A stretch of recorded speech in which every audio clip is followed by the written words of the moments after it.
দোষ করছে তৃণমূল কংগ্রেস, সেটাকে ধামাচাপা দেওয়ার জন্য, সেটাকে চেপে দেওয়ার জন্য আইএসএফ এর নামে দোষারোপ করছে।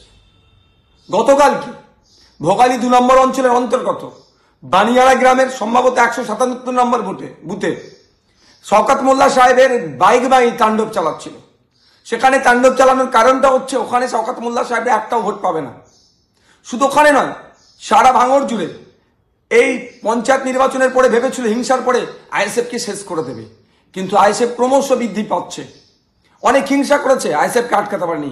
এই লোকসভা নির্বাচনের প্রাককালেও টাকা পয়সার লোভ, ভয় দেখানো, মিথ্যা কেস, তৃণমূল তাদের পার্টি অফিস পুড়িয়ে আইএসএফ এর ছেলেদের নামে মিথ্যা কেস, তাদের বাড়ি ঘর পুড়িয়ে দিয়ে আইএসএফ এর নামে মিথ্যা কেস, তারা বোম চার্জ করে আইএসএফ এর নামে মিথ্যা কেস দেওয়া আইএসএফকে আটকাতে পারেনি। আইএসএফ এর জনসভাগুলোতে যখন উপচে পড়া ভিড় হচ্ছে, তৃণমূল ভয় পাচ্ছে। সেই জন্য গতকালকে এরা বাইক বাহিনীদের তাণ্ডব চালাচ্ছিল। বাইক বাহিনী যখন গ্রামে ঢুকে বোমাবাজি করছিল, আইএসএফ কর্মী সাধারণ মানুষকে বিতস্তত করে সন্ত্রাসের পরিবেশ কায়েম করে যাতে এরা ভোট দিতে না বার হয়, যখন এই ভয় দেখাচ্ছিল, আইএসএফ এর কর্মী সমর্থকদেরকে ভয় দেখিয়ে চমকানো ধমকানো যখন চেষ্টা হচ্ছিল, আমাদের পক্ষ থেকে অর্থাৎ আইএসএফ এর পক্ষ থেকে লোকাল প্রশাসনকে জানানো হয়েছিল এই বাইক বাহিনী এইরকম বোমা চার্জ করছে, এইরকম অন্যায় করছে। কিন্তু দুঃখের বিষয়, সদর্থক ভূমিকা নেয়নি, যথাসময়ে পুলিশ এসে পৌঁছায়নি। কিন্তু পাপ কেউ ঝাড়ে না।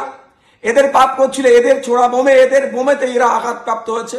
এখন এদের যে অন্যায় করেছে এই দোষটাকে ঢাকা দেওয়ার জন্য আইএসএফ এর নামে মিথ্যাচার করছে, আইএসএফ কে দেখে দিতে চাইছে। দুঃখের বিষয়, প্রশাসনও আজকে কলকাতা পুলিশও তার সুনাম তার ধরে রাখতে পারছে না। কলকাতা পুলিশও শাসকের দলদাসে পরিণত হতে চলেছে।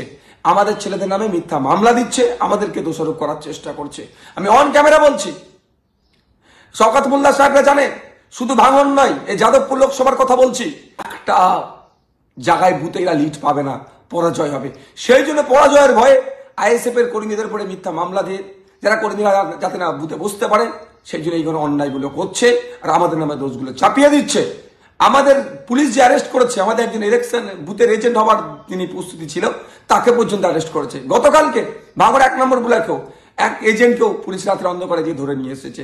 অপরাধটা কি আমাদের? আমরা আইএসএফ করছি কেন? আমরা যদি সবাই তৃণমূল শাসক দলের নাম লিখিয়ে দিই, আমাদের থেকে ভালো ছেলে আর ভাঙড়ে বা সারা পশ্চিমবাংলায় খুঁজে পাওয়া যাবে না। কিন্তু আমরা ন্যায় প্রতিষ্ঠা করতে নেমেছি।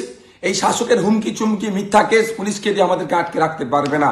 আমরা লক্ষ্য অবিচল, লক্ষ্য আমাদের স্থির।